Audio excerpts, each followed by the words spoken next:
Merry Christmas and happy holidays from all of us here at One Jets Drive. Thanks for tuning in and listening throughout the 2025 season. The Jets have their final home game coming up Sunday at MetLife Stadium against the AFC East leading Patriots. They'll have a say as far as who wins the division title this year, because not only did the Jets finish with the Patriots at home, but the following week they will be in Western New York to face the Buffalo Bills. We're going to be talking about what's happening in the league and also a big picture look at the green and white coming up with Bart Scott and Brian Baldinger. We can beat anybody in the world, and I think we're going to win next Sunday.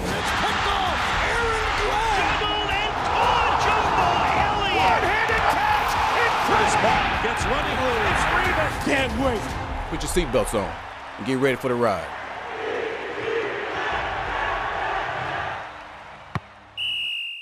Happy holidays and Merry Christmas to everyone who's been joining the podcast throughout the year, and to you two, of course, Brian Baldinger and Bart Scott. Baldy, you got the T-shirt on today. Wow, a collared shirt, I should say, short sleeve. Yes, sir. Where are you at? I'm at my house in Fort Lauderdale right now. Oh man! Oh, we are jealous up here. Got out of Motown yesterday after that Steeler game. Got back here about 3 a.m. Woke up in a couple hours to watch the Jets and Saints. So I'm ready to roll here, just like Bart. You ready to roll? I tell you what, I never would have anticipated the season would have materialized the way it has. No Baltimore Ravens. No Kansas City Chiefs. Yeah. You got the new powerhouse Jacksonville Jaguars, who now maybe potentially looks like, hey, they got a quarterback playing hot and they have a defense. And Bo Nix, that finally got exposed a little bit. I can't call it, Baldy. I don't know who's good, who's not good. It's a week-to-week type of thing. It's week-to-week, Bart. It always is.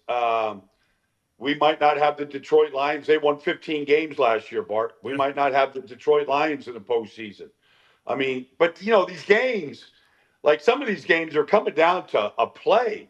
They're coming down to a call. Yeah. They're coming you can look at that game in Pittsburgh yesterday and go, I don't know, if Amon-Ra St. Brown doesn't interfere there, like, who knows? Maybe the Lions win and the Steelers are looking outside in. I mean, one play here, there, we saw what happened with Seattle and the Rams on Thursday night, Chicago and Green Bay.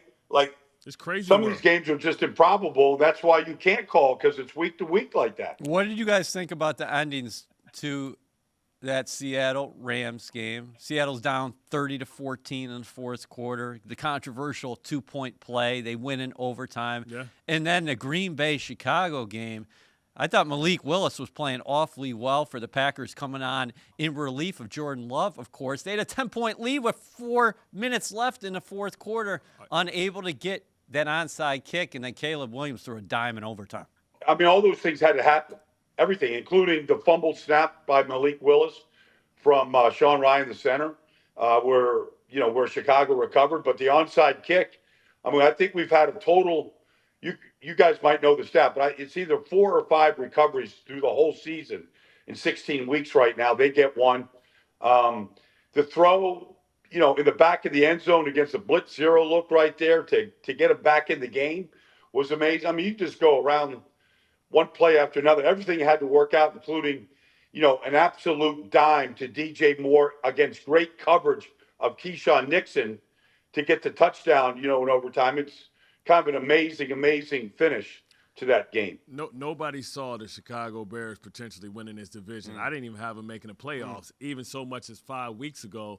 It just shows you what momentum but also belief can do, that you can punch above your weight class. How that defense continues to turn the ball over is beyond me. And now we get to potentially tonight, we got Old Man River. You know what I mean? Why not? Everything else has happened this season. Why can't Old Man River figure it out how to get it done in San Francisco?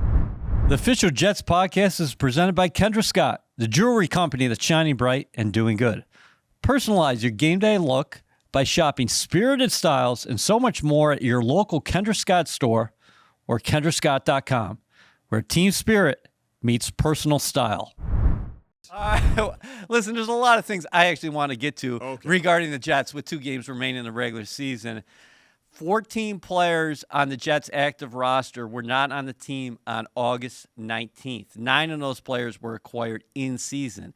10 players on the Jets' active roster joined the team after spending time on a practice squad. The Jets lead the league in snaps by first and second year players and are second in the NFL in snaps by rookies. That's just the facts there, Baldy. It's the facts, and some of it gets clouded because of the quarterback play throughout the year.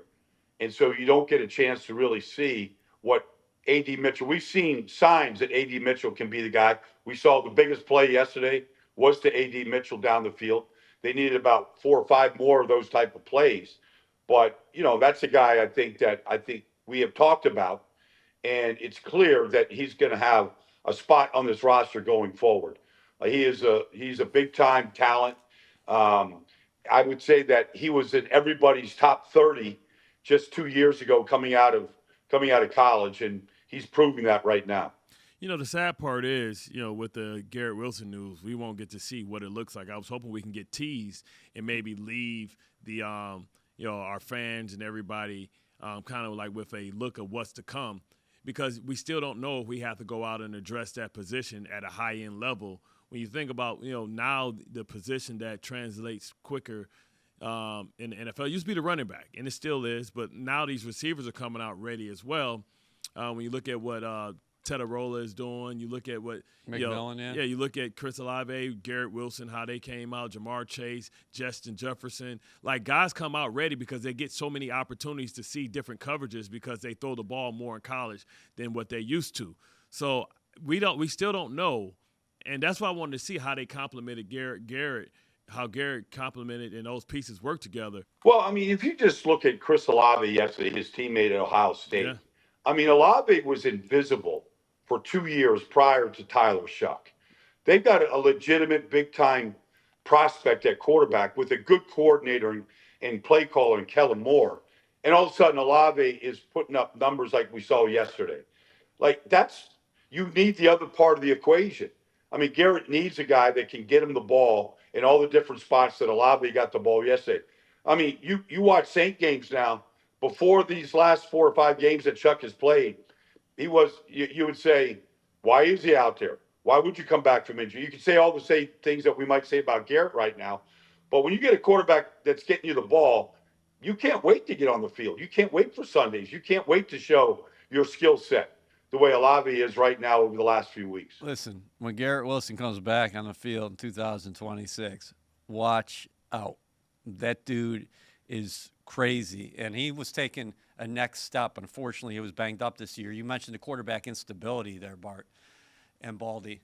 This is the 6th time since 2016 the Jets have started 3 quarterbacks in a season, Bart.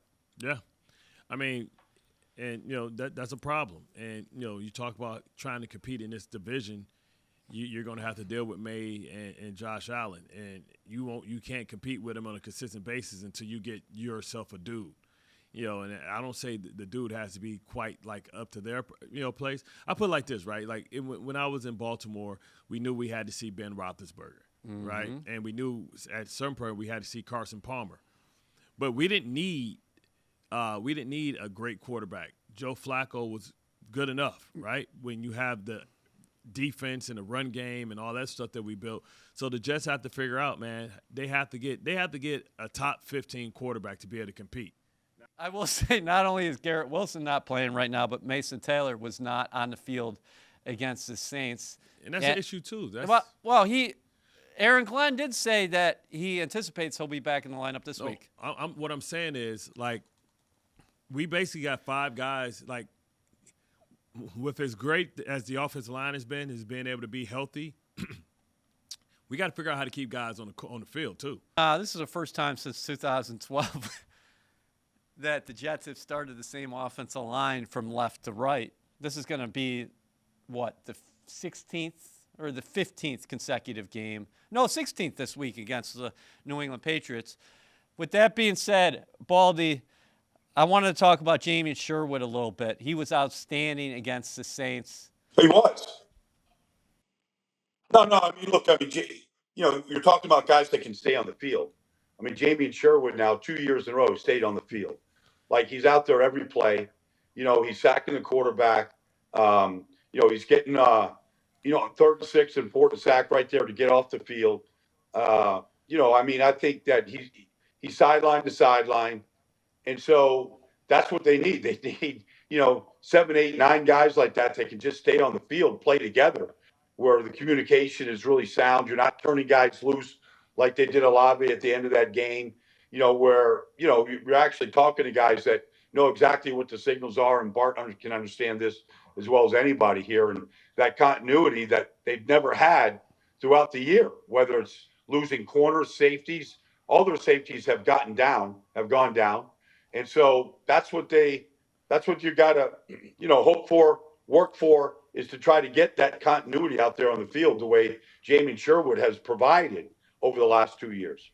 Like when you don't have a traditional middle linebacker, you don't realize it until you don't have one, right? C.J. Mosley, David Harris, before that, Jonathan Bilma, right? You have to have that, because I think that or Demario Davis, yeah, or Demario. Exactly.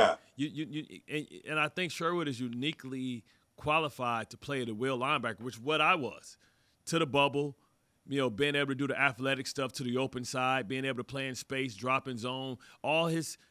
Me and his background are similar. I played safety for 2 years in college. You have to be able to I played linebacker my whole life before that. Right. But, he has the skill set to be able to handle guys when they motion the receiver out, and you got to lead the box, and you want to knife your end, and you need somebody that's going to get a good reroute on the receiver or the tight end that split out to the open side and can still read 2 to 1. I can read through 2 to 1 to see if the number one sitting down to run to the China, to let the corner grab the verse. All those sophisticated things are done by the will linebacker. None of that's done by a Mike linebacker. I feel like you're bearing his skill set and the ability to allow him to flourish. And what is the will linebacker? He's usually the primary blitzer. He's usually to the outside, to the bubble, because we're covering up the Mike linebacker front side. It's a fair point, and I love hearing your football knowledge. Listen, you are more of a thumper than Jamie is with that. But you don't got to be a thumper no more. Like, this game ain't about thumpers no more. I know we got these tight ends, but now you're going tiger personnel. Don't you? I'd much rather have that guy to the open side, to the other tight end side, in case that tight end releases. He has the skill set to carry him vertical. And he's got more range than you, just because he's a longer guy, right? So he's got 140 tackles so far this season. Might get a career high. 158 last year. He had 98 solo tackles that led the National Football League last year. He's got 65 solos. If he's going to be your primary star and you want to build a defense kind of around him, I think he needs to be a real linebacker so he can use that sideline to sideline speed. Because the Mike linebacker is to the close side because he's covered up. So he can run and nobody can get to him. But the hard stuff is that, like I say all the time, and I'm not just saying it because I'm a will linebacker.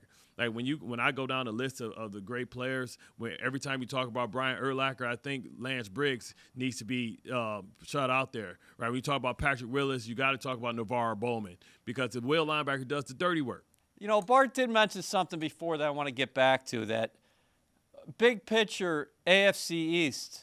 The Patriots have taken a huge step in Mike Vrabel's first season. Drake May looks like one of the better quarterbacks in the league. They're playing complementary football. Stephon Diggs has really given that offense a shot in the arm. The Bills continue to win, even though it's not pretty. They just find a way, and I guess it's a trademark of good teams right now. They're 11-4, and they have RoboCop at quarterback and Josh Allen. So the Jets, ultimately, they're going to be dealing with these two teams not only next year, but for the foreseeable future, Baldy. Well, I mean, look, they picked Josh Allen at the top of the draft, and knock on wood, the guy never gets hurt. And there's nobody else like him in this whole league. They picked Drake May at the top of the draft, and he has done nothing but flourish. They surrounded him with everything that you could want. A proven play caller in Josh McDaniels. They went out and got Diggs, which, was questionable at the time because he's coming off an ACL. But they went out and got Hunter Henry, and he's been huge. They got good position coaches. Doug Marrone was a guy that was with the Jets way long ago, with Herm Edwards coaching the offensive line. And a guy like Vidarian Lowe, who I didn't know that could play in this league, is playing left tackle for him. They draft. I mean, Will Campbell, yeah. like they haven't made any mistakes this year, and so even a guy like Caleb Chason. I mean, he was a guy that went around this league. People gave up on him. He makes the biggest play of the game last night, and is on the field.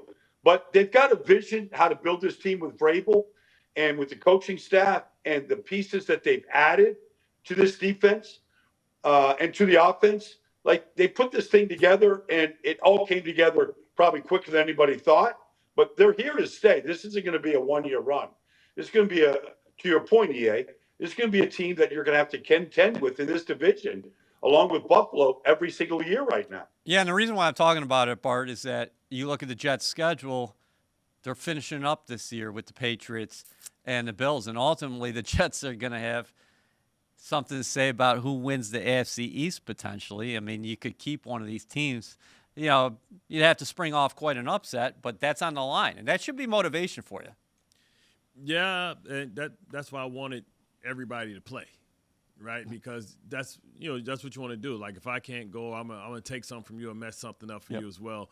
And the issue is too, the Patriots are still in that window because they have a rookie quarterback on a rookie deal. They still have $50 million in salary cap space to try and go after it again next year and be able to add even more pieces to this.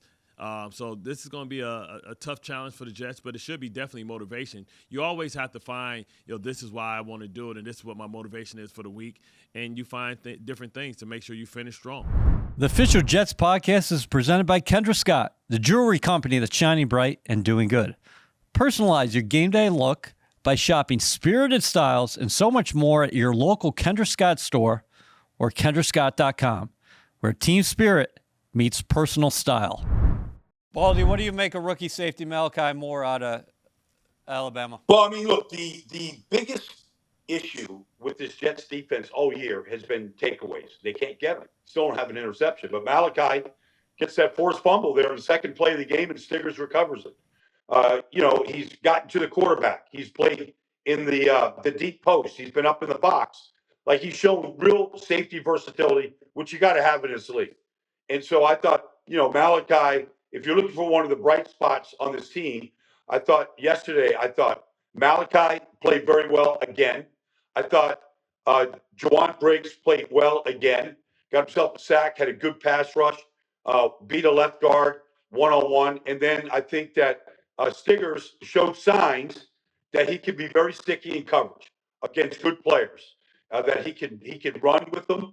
And I think he's got good coverage skills. I thought those three guys, along with Sherwood, stood out yesterday. But Malachi, look, he gets the ball out of the hands there in the second play and allowed the Jets to jump up to a 3-0 lead in that game. And those are the kind of plays you want from your safety. You want your safety, when you look at the end of the year, you want your safety to have numbers, whether it's forced fumbles, fumble recoveries, interceptions, passes defense.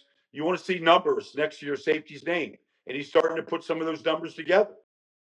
And also, you talk about him. This is valuable experience. Yeah.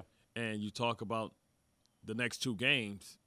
This is who your competition is going to be. That's right. Go ahead and figure it out. I mean, if I have to watch the Patriots run another Speedo, and if I'm grabbing the Speedo, I'm always going to grab the Speedo from Diggs' side, knowing that the ball's probably going to go to him. I have no idea. This has been the same plays they've been running since I was playing between that and the gated route, and they're still falling for it. I'm like, why wouldn't this opposite safety grab the Speedo to pick off Diggs and bait him, act like you're going back to cover two, knowing he coming, and come down and steal that? They ran maybe 25 Speedos. I say, it's like, that's what I say, man. These young guys, man, sometimes you need to study your history. What are you saying? Interception 1 coming up for Malachi Moore. Speedo's coming to Diggs. Step up, man. Step up, pick 6 time. If it's cover 3, open up like you're going to cover 2, and then stick that back foot in the ground and run down and go hit your head on the goalpost, Ed Reed style. You know what's funny, Bart, is you're talking about Speedos. I mean, you watch enough of these, and that's why film study is so important. You watch enough of these games, you see these route combinations, you see these patterns over and over and over again. Quarterback under center, play action. Here's your Speedo coming. What combination is it? Is it a post dig? Whatever it is. Like, you're right. I mean, that's what happened. Yesterday, Stingley got one yesterday, went to the house with it. That's what they did to, at the end of the game right there, the Saints, like they jumped that route in the middle of the field right there and on a third down throw. And, I thought that. The boot throwback. I mean, hell, I'm like, am I watching Matt Schaub throw the ball? I forgot the tight end there. Like they created the rollout to the right fake throwback. Like, come on, man. Like, be a student of the game. Couldn't be falling for these old banana in the tailpipe stuff, man. I'm like, that's why Phillip Rivers can come back and play, man, because I'm telling you, the football acumen on some of these young guys, man, it can't be about just size, speed, man. You have to understand conceptually what teams are trying to do to you. Get off my lawn, kids. Hey, listen, Jets fans are rooting for the 49ers tonight. Big time. Oh, exactly. Yeah, I because get that. right now, first round order, if the season ended today, and it doesn't, we have 2 games to go, the Colts would be picking 18th, I believe. What do you guys make of what happened yesterday? The Giants losing another tight one to the Minnesota Vikings. So right now they're slotted 1. The Raiders gave Houston all they could handle. Texans won that game. They're slotted 2. Yeah, but the Giants don't want to be like Lovie Smith and win the last game. And mess up the church's money, because it's going to be hard for the Giants to prove that they can't beat the Raiders. They're going to play the Raiders, and really, seemingly, the number 1 pick is up for grabs. Cleveland gave Buffalo all that it wanted. It looked for a while there that the Browns might be able to pull that off, and then Tennessee, they beat a team that we used to know as the Chiefs, but obviously that team you saw last week in Kansas City, it's been torn apart, Baldy, by injuries. Well, I mean, they lose 2 quarterbacks in back-to-back weeks to ACL tears. I mean, I don't know the last time that's happened. So now you're playing a quarterback that's never played before. But on the other side, because this is where the Jets are going to be. I mean, I've seen nothing but improvement from Cam Ward. The guy's basically taken every snap. He's played with all rookies. He's been competitive in a lot of games this year. The numbers are starting to come in his favor. They win another game. There is some level of improvement. We see Tyler Shuck yesterday. It looks like he can be a frontline starter in this business.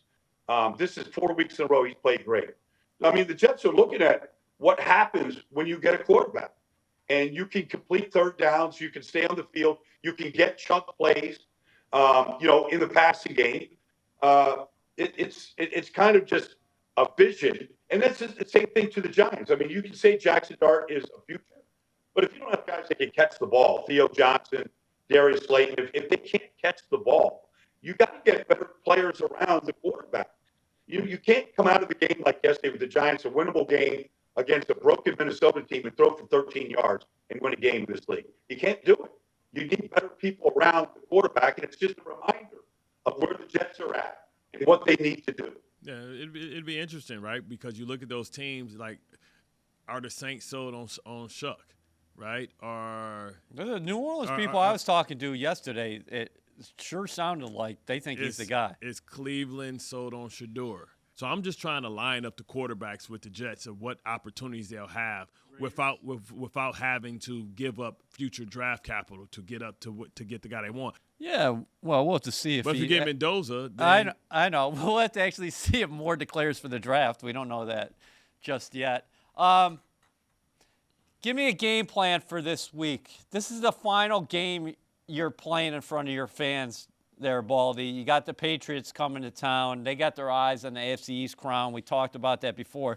I thought the Jets were really competitive that Thursday night game there in New England. Kept it for within 1 score most of the game. I think they lost by 13 points. But how can they make this thing look better and give themselves a chance? Well, I mean, first of all, the motivation is play spoiler.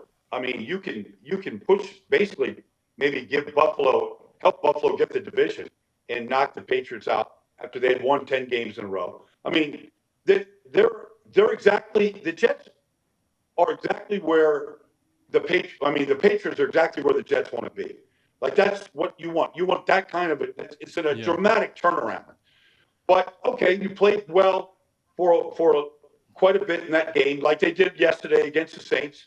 You got a 9-6 game at the end of the third quarter. you're competitive, go find a way to finish a game. Like, it'd be good to get your first interception against Drake May. He threw one yesterday. Marlon Humphrey got one on him.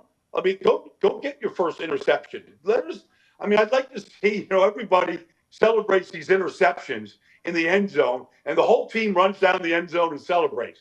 And they work on these things all week long.